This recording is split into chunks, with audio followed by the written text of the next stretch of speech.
Hey, welcome to 10X Your Team with Cam and Otis. We're a father-son podcast where we talk with other lifelong learners about making an impact and solving big problems like runny nose, coughing, allergies, all those sort of things. Man, if you're one of them people out there that ain't got no allergies, dadgummit, hit yourself upside the head. I mean, come on. Join the rest of society. We all got some secret weaknesses out there. If you're one of those people and ain't got an allergy, send me an email. I just want to know if I know anybody out there that doesn't have an allergy, because I got them and I passed them on to Camden. Lucky Cam. Yes, sir. I dodged the dog allergy though, which I'm very fortunate about. But I was going to say another big problem apparently is leaving doors open when you're doing the podcast. Opposite of the problem Dave's having. I had a door open and Jessica just came and shut it. So good one on that. Your wife knows what's going on. She's taking care of you. Otherwise, we're going to get a crying dog in here at some point, right? Oh, yeah. Oh, yeah. Well, Dave, man, it's good to have you back, brother from the regiment. We had some technical issues and didn't feel like we really got to do and understand what you do and why you do it as well as we like to. So good to see you again, brother. Yeah, thank you very much. It's good to see you guys again, Camden and Otis. It's good to be back. I've liked a lot of your videos you guys are doing lately. They're pretty awesome. Awesome. Yes, I appreciate the like.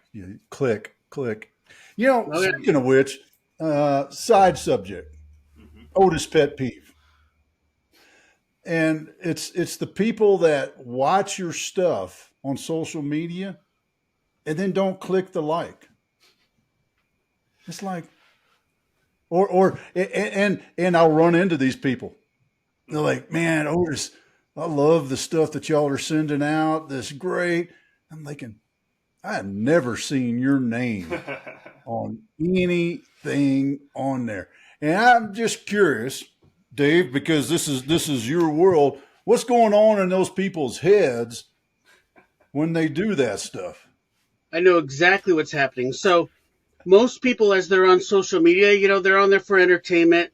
They're on there, not to get distracted by things. So a lot of times, even though maybe it's on YouTube, which is totally different than regular, or, not regular, but, Facebook or anywhere else, but they know that if they click on like on something, that more than likely they're going to keep on getting notifications about that post.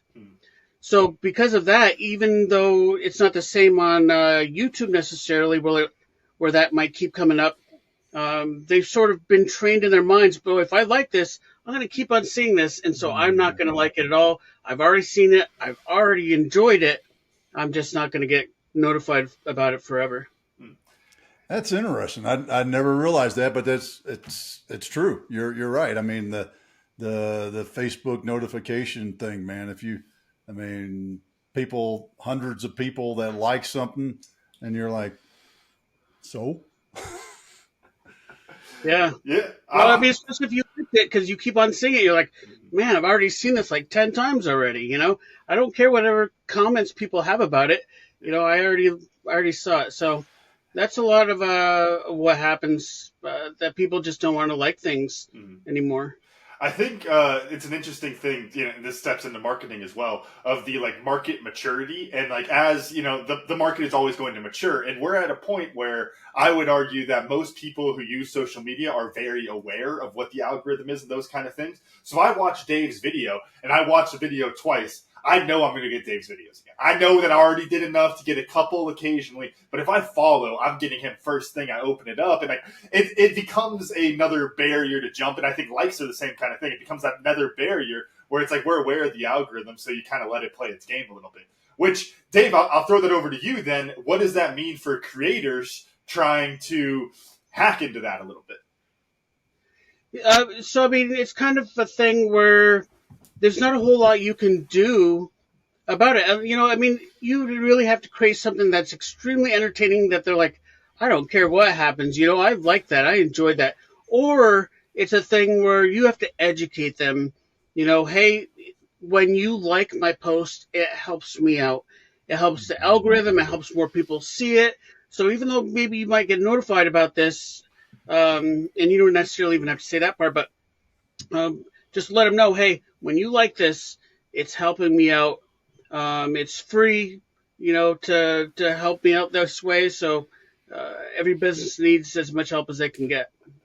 Yeah, can't underestimate the power of giving some good old instructions. Dad, I know I joked about this on a business call like a couple weeks ago of seeing videos of, hey, please watch this 4 times so you can help me to accomplish my dream, whatever. And it's like your call to action is literally just put it on mute, sit there for 10-second video. You're watching that for 40 seconds. In the social media world, asking for 40 seconds is crazy. And then you add on that they're literally just asking for it, and I think there's an interesting piece of psychology there where we as the creators don't want to ask for those kind of things. We just want people to give them to us. But people like instructions sometimes. I mean, shoot, that's like a big thing inside of marketing is a lot of people don't give that 1, 2, 3, here are your next steps in order to work with me or to sign up or whatever that is. Well, and so, I mean, if you're thinking about, 4, views per person, that's one thing too. But most people, what they fail to do is especially they don't use all the social media platforms that are out there. And so, I can't tell you how many people, especially business owners, say, I don't use Twitter, I don't like Twitter. I'm like, man, I don't care if you like Twitter or not, but there's people that are on there and, you're, losing business just by not having that. And not only that, but you don't know what the future holds as far as Google rankings and algorithms. So if you don't have, certain platforms, it could hurt you later on. And the best thing about it is anybody who's savvy enough should know that, you could literally post Facebook, Instagram, Twitter, Google My Business, LinkedIn for Business, LinkedIn. You could make one post and it gets blasted to all those platforms. Just a little bit of software you would need. But so, I mean, you're not necessarily having to jump on all kinds of different platforms and managing it all. Talk to us a little bit about how you get your client to do it, clients, I should say, to kind of follow the direction, training them, let's take a step back first, because I want you to share who your client, who's that ideal client that you love working with, so that our listeners out there are hearing that, watching that, they go, okay, that's me. Yeah. So I like working a lot with veteran-owned businesses. So when it comes to home services businesses, whether it's contractors, HVAC, home cleaners, stuff like that, those are easy businesses to be able to help to be successful right away. Most of the time, those businesses haven't established their digital presence. And so because of that, that's how they're losing business to their competition. Restaurants is another one. I love helping restaurants. It's another easy business, I think, in marketing, that if you would, again, establish that basic foundation for them, they'll start getting a lot of business right away, and they don't have to spend a ton of money on advertising necessarily. And I say the veteran business world, especially because, I own AmericanVeteranBusiness.com, and I own about 25 other news and informational sites across the country. So, especially if they're a brand that can sell things nationwide, we've got an audience of about 25 million people that visits our sites every year, about 300,000 people on social media. So, anybody who's looking for a national presence, we can definitely help that brand increase, significantly. All right, I got to ask the Otis smartass question. Before you take on a restaurant as a client, do you go test them out? Well, if they're local, definitely, without a doubt, because I'll go there with my wife and my kids, and we'll order their food, and I will take pictures of their food, and then we'll use stuff like that if they do become a client, especially. But yeah, we'll go there, we'll take pictures of their food, we'll taste their food, and especially if it's local for us here, we've got some local news websites, so we may just share our experience and even write an article about it. And so, yeah, we will definitely go and check it out if it's local. If it's national, probably not. A lot of times too, we've got, people that are with us from other states. So sometimes we'll send them to go take pictures Little and secret shopper, right? yep, yep.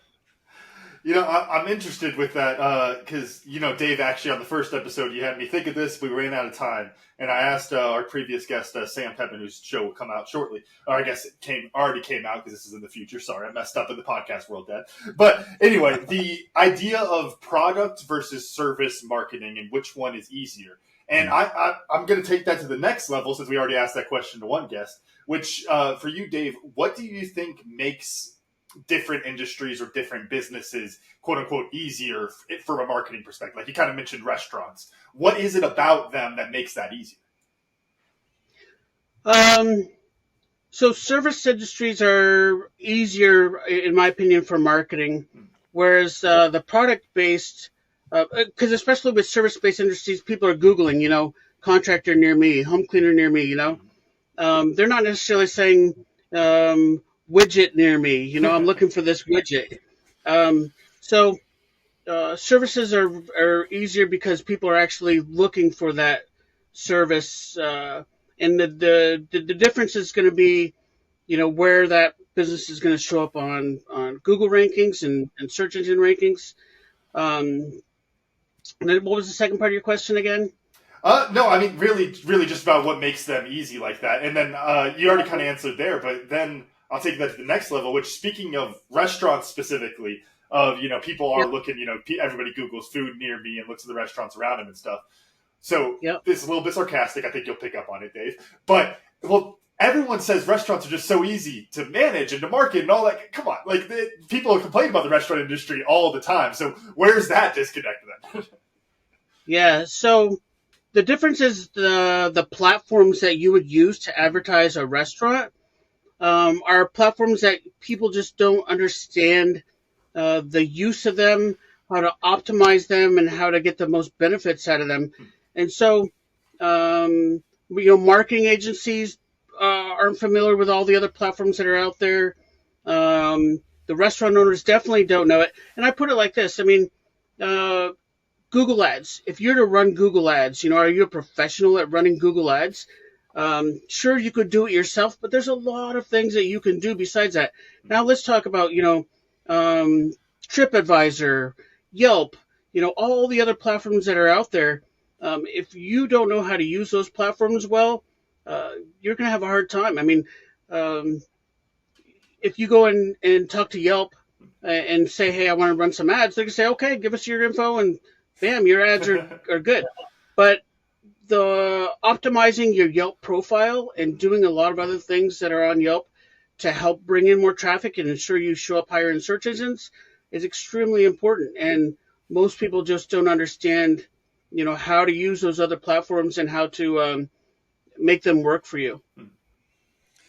Yeah, and I imagine that's very unique to that restaurant industry, because as Camden was asking the product versus services question, there's the third, the weird thing that restaurants fall into, because they're a service industry, but they're serving you a product, which is a really unique thing to think about in that sense. Because, if the wait staff, the team in the restaurant aren't providing hospitality and great service and that sort of thing, they can't overcome a great meal, and vice versa.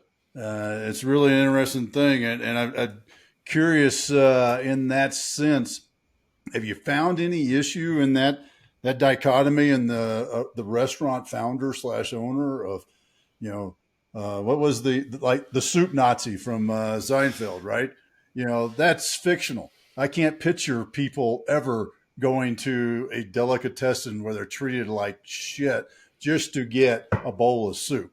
So, I mean, and you haven't found one down there in Florida, have you? That you'd stand in line and get yelled at?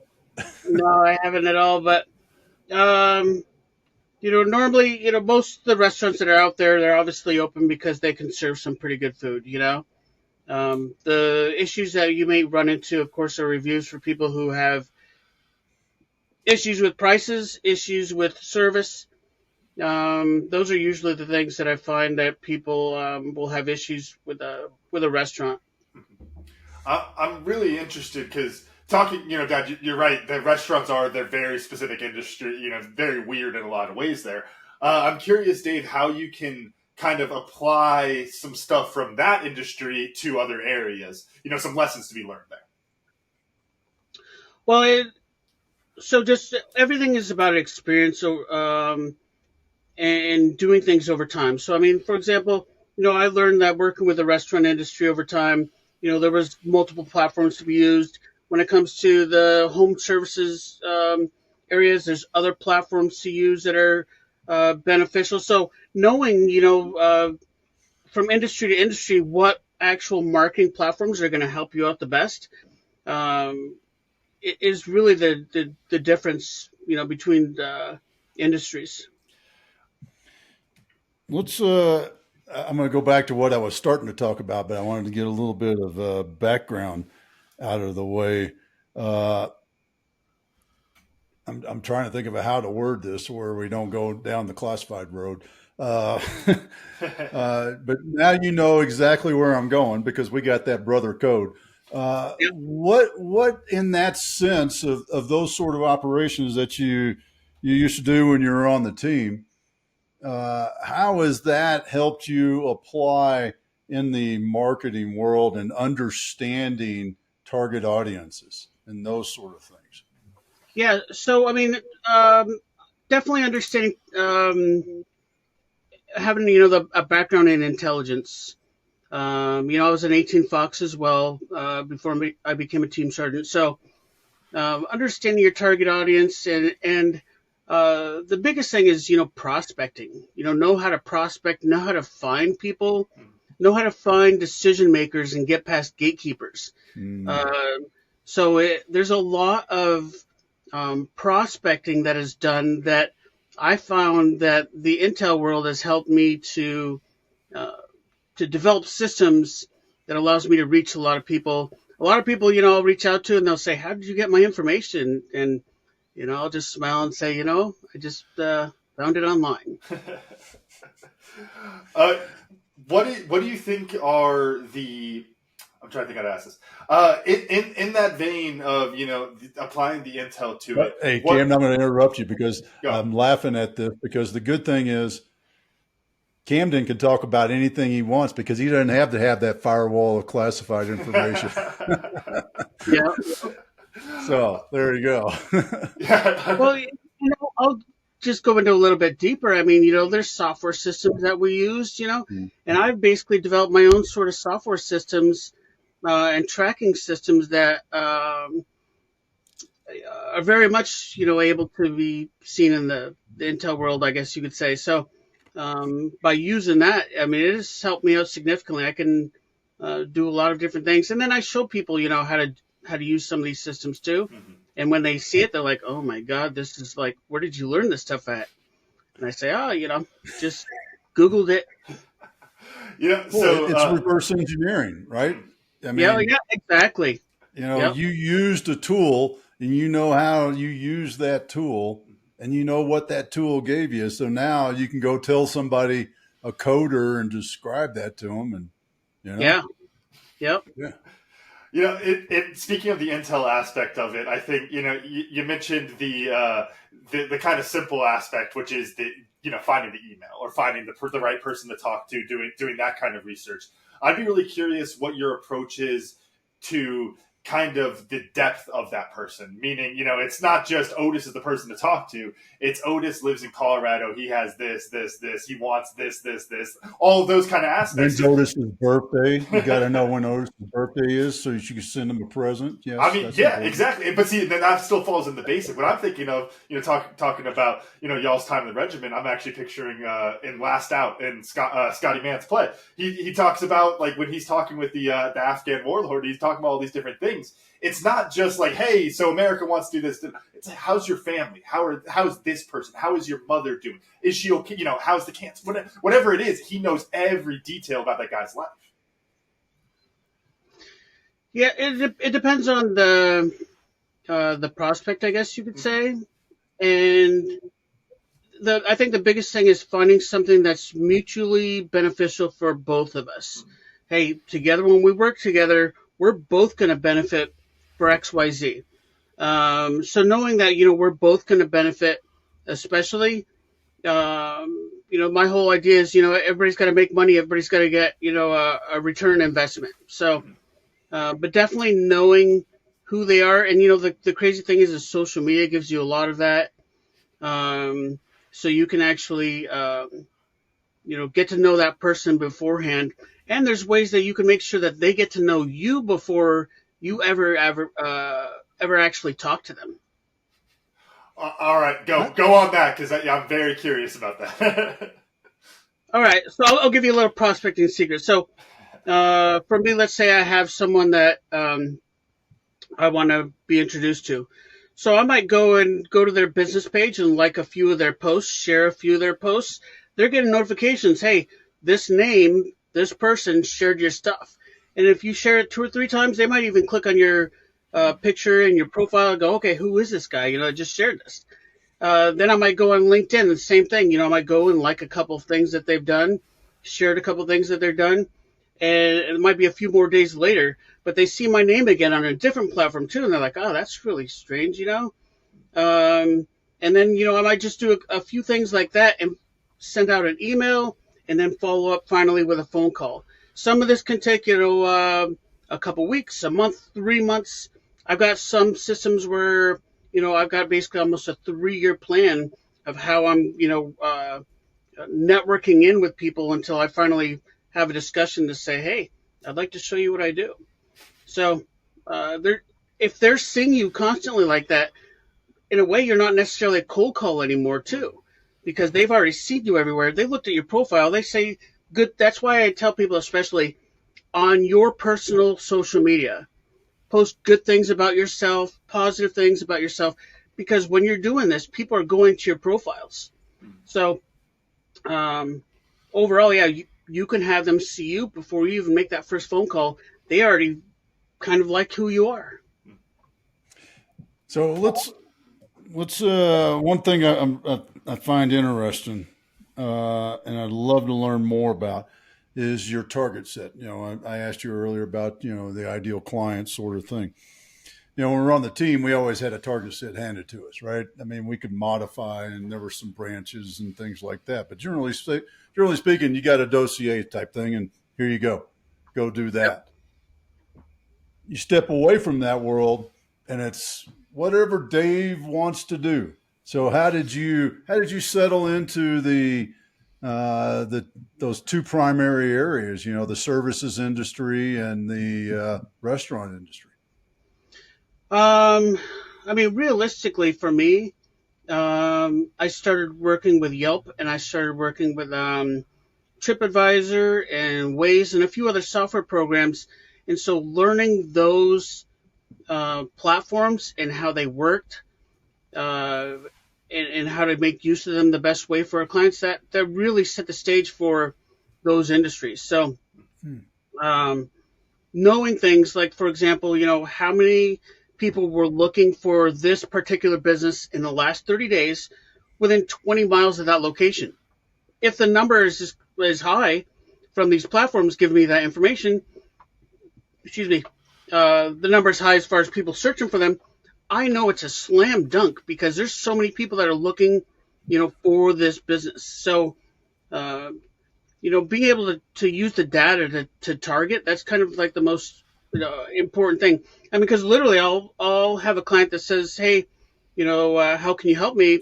I'll look at the data, and if I don't see anybody looking for their kind of business, I'm going to tell them, listen, this is probably going to take us a lot of money to make sure that your brand is at a point where people are actually looking for you, or want you. So, it's just using a lot of different software programs to get the data that I need to be successful. How different is your approach to, and I know there's different, we talked in the last episode about different types of marketing, more like educational focus, the just awareness focus, different aspects there. How different is your approach when it comes to getting that kind of initial marketing boost versus sustaining them over the course.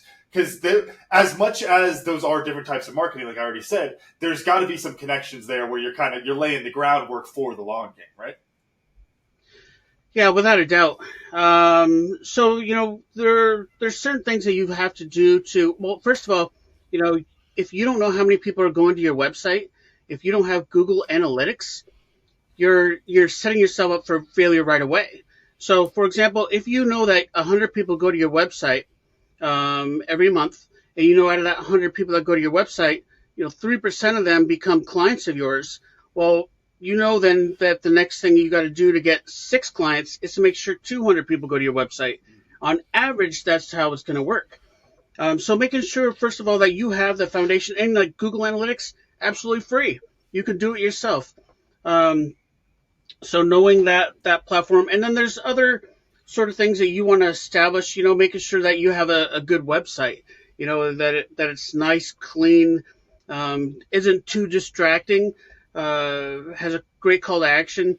And then there's just a lot of things that you could layer in there, all kinds of tracking mechanisms, bots that show up that, start engaging people. But ensuring that their digital presence and their digital foundation is established is what, I especially help businesses to do, because just doing that alone will help them to be successful right away within 30 days even.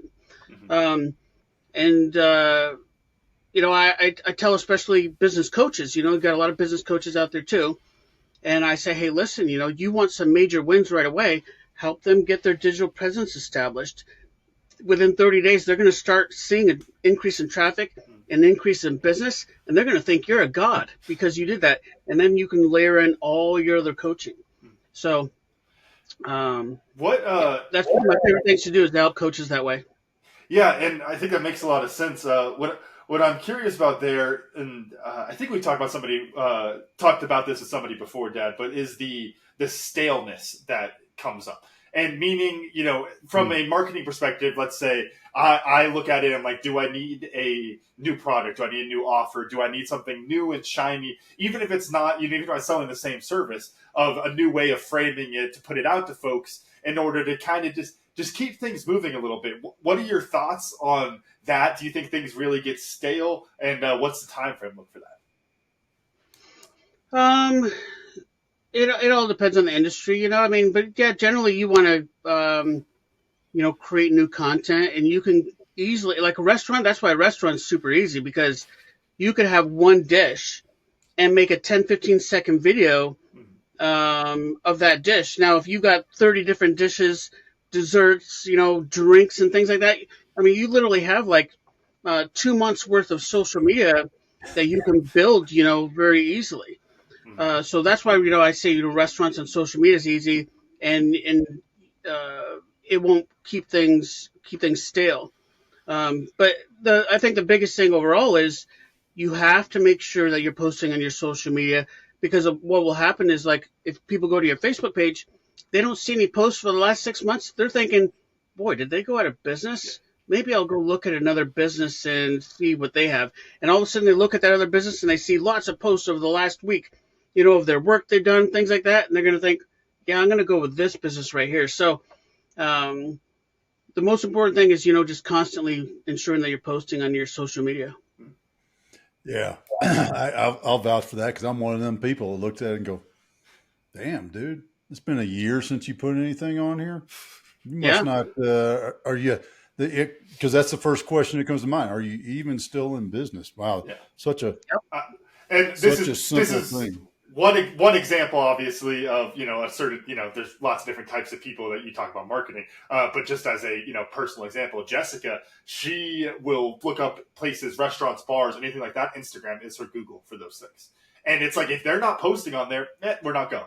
And, that's just each person. And I think, Dave, this really goes to your point about using the different platforms is, Google, yes, Google is still, the best at, searching and all that kind of stuff.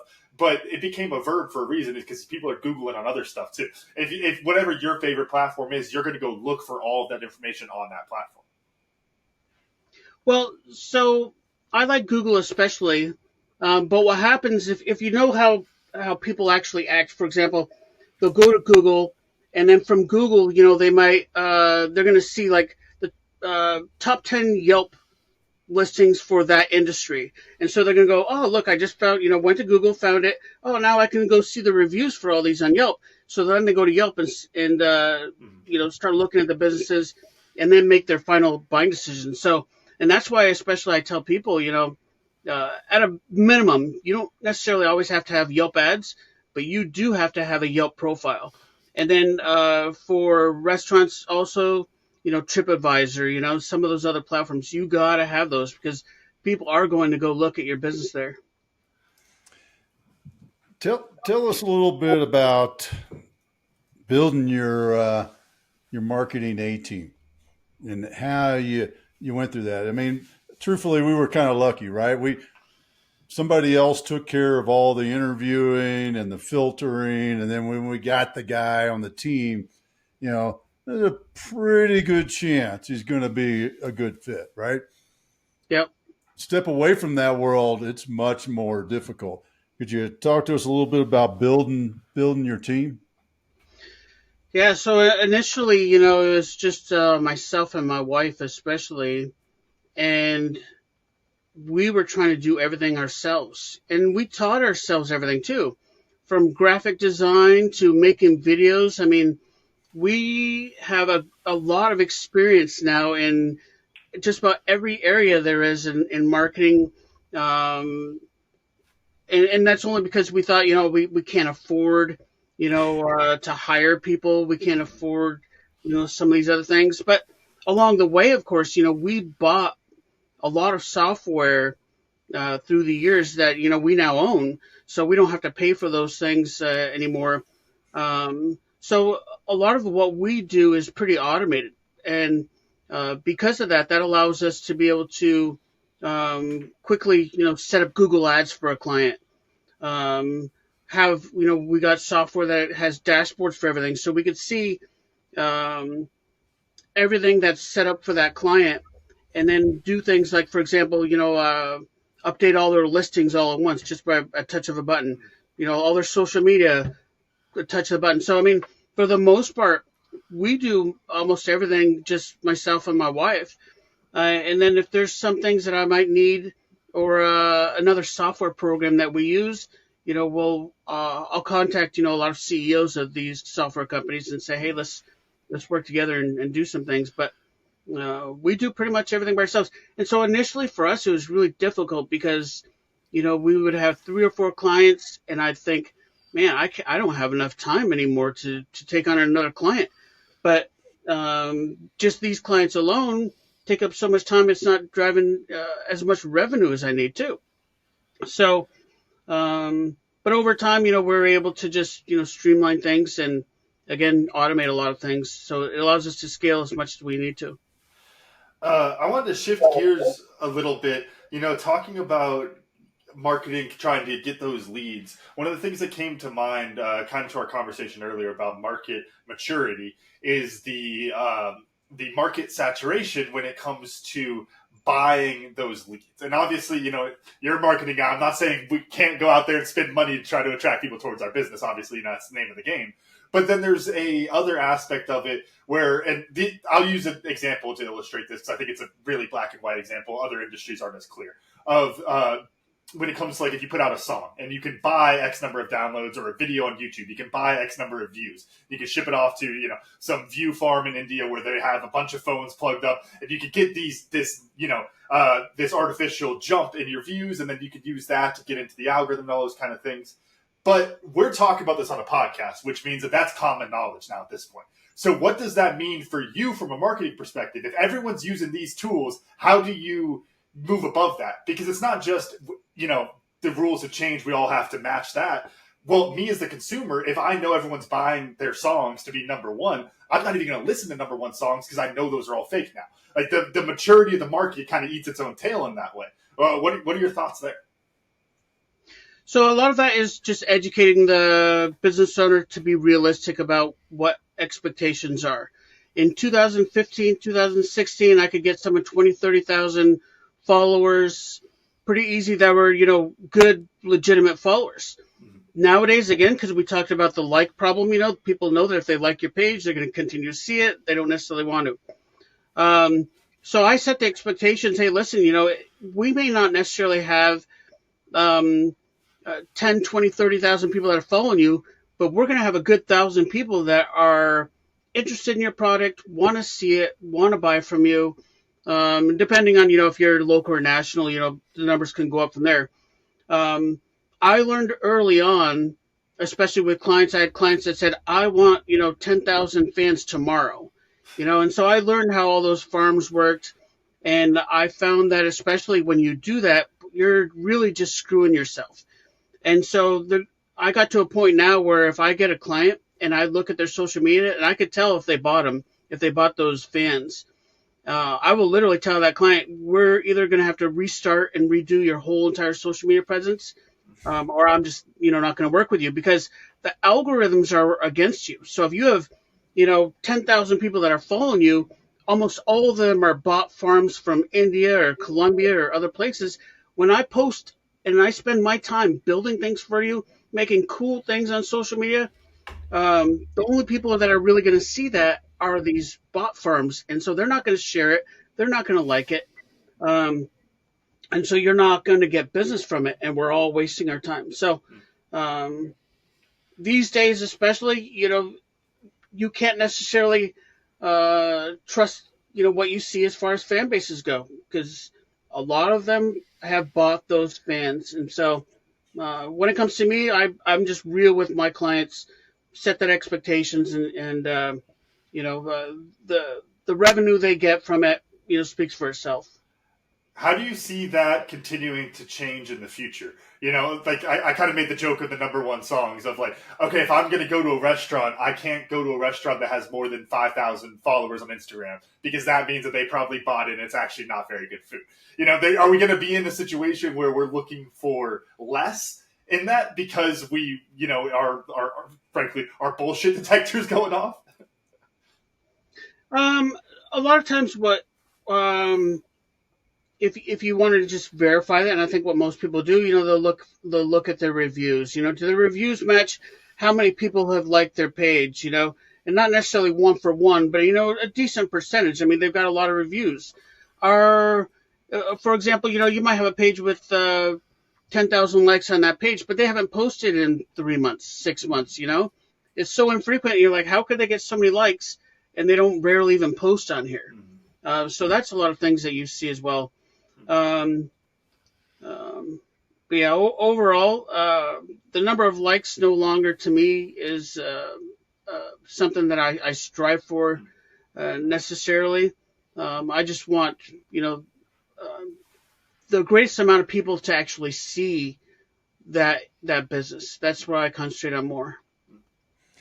Here's one that I've been part of, because I'd love to hear your perspective on it. I can't remember what the hell it's called, but it's basically like the three of us say, hey, every time you post on LinkedIn, I'm going to like and comment.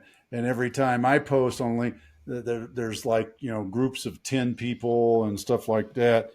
How does that compare? I mean, I would like to think that's better than the bots, right? It's good. Like the problem is if you're a home-based industry, a home services-based industry, or a restaurant, those all have to be local people. So if they're national people, that's really not going to do anything for you if you want to mow lawns for people in this little town or city. So you would have to do that with a local group. And even then, I mean, if you're in a local group, you might as well just go join a local chamber of commerce. And, those people, you're going to have 10 of those people that are going to like your posts and things like that.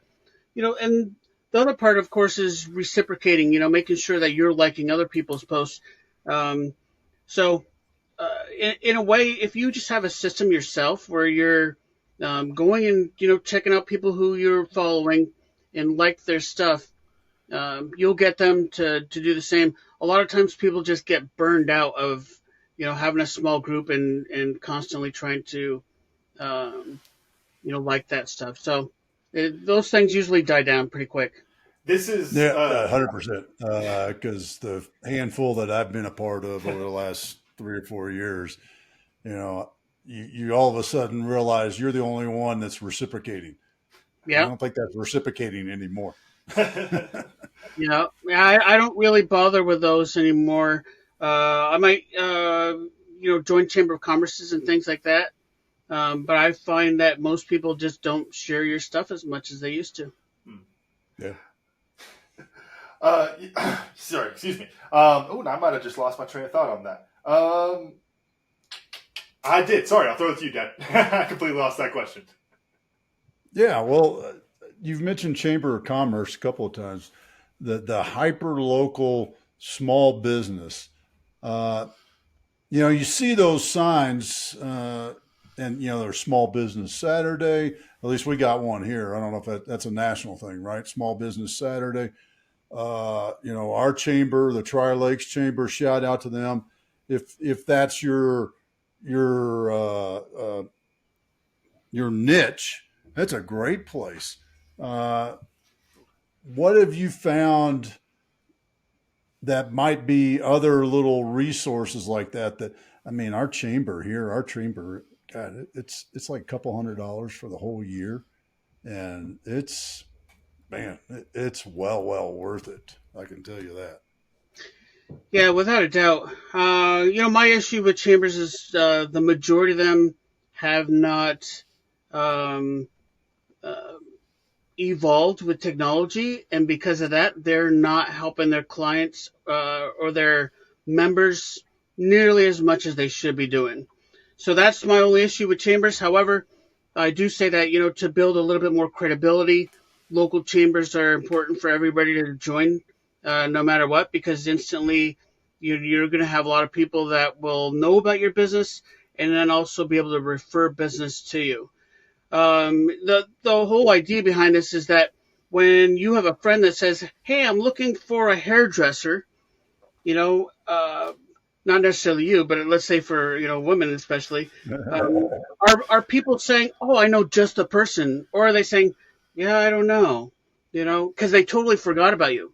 So the whole idea is, of course, making sure that as a chamber member, there's your other chamber members, know who you are. For a veteran, it's a lot easier as well, because at a national level, there's many, many organizations or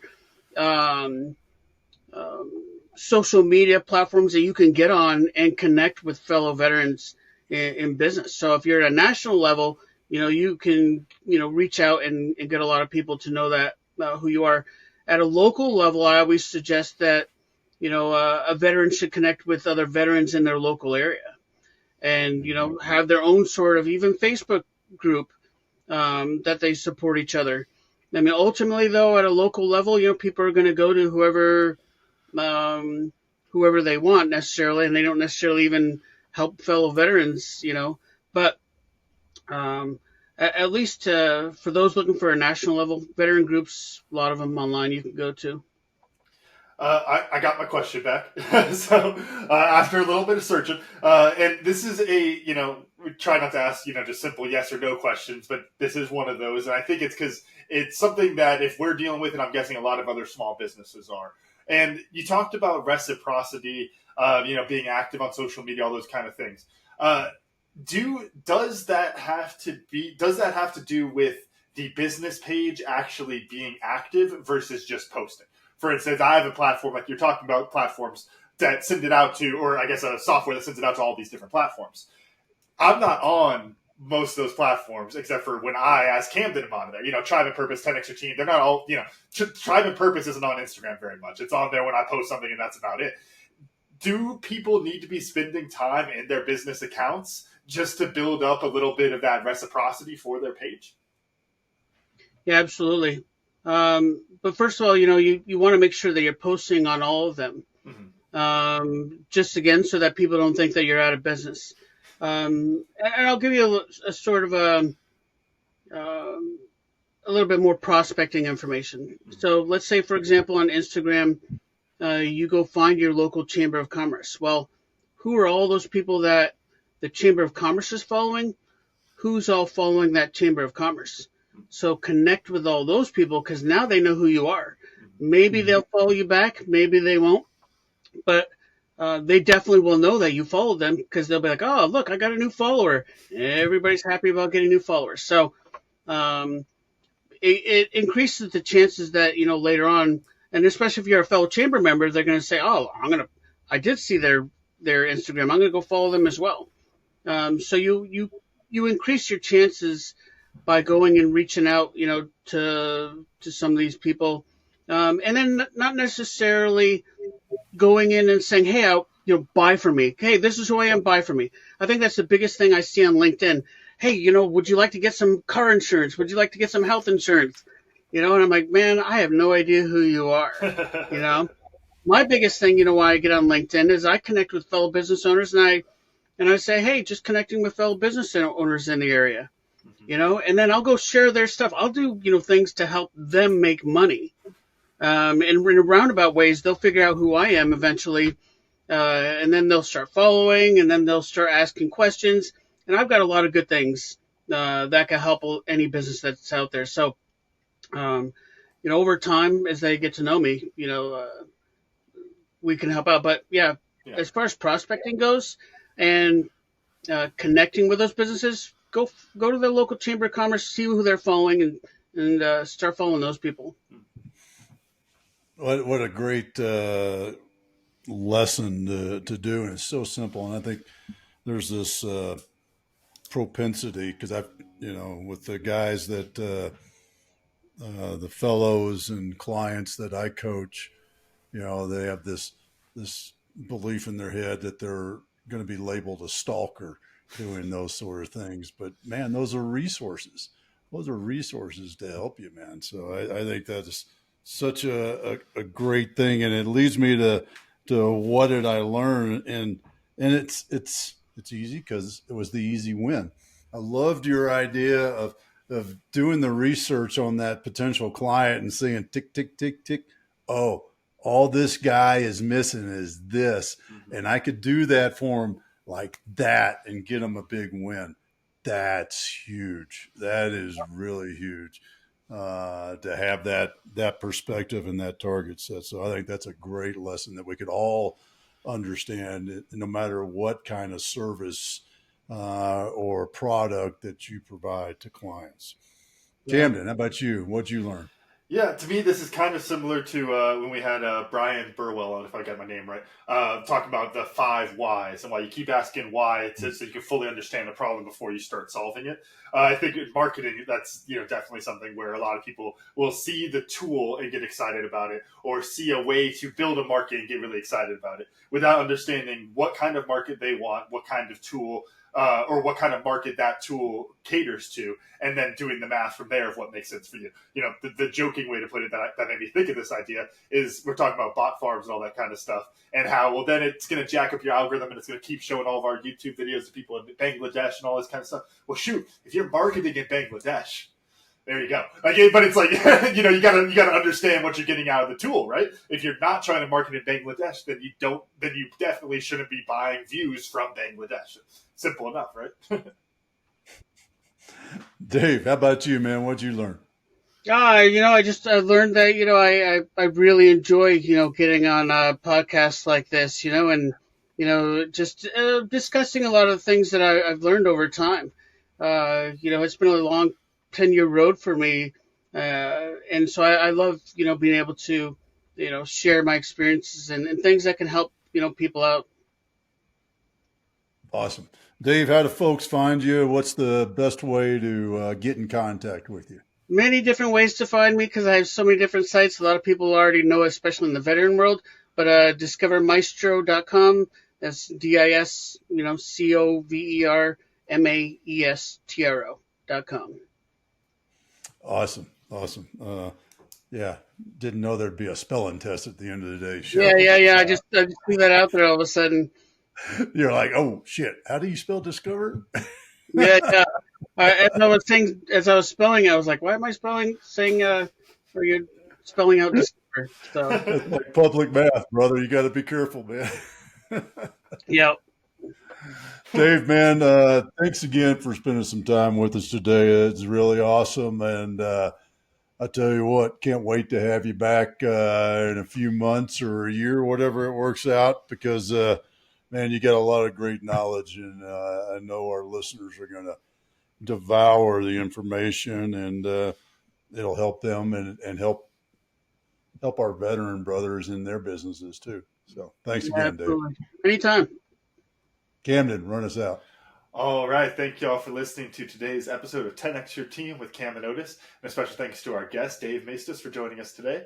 Remember, you can watch full episodes of the show on YouTube at 10X Your Team. If you enjoyed today's episode, please make sure to pass along to other lifelong learners in your tribe so they can enjoy it too. Follow us on Facebook, Instagram, and LinkedIn.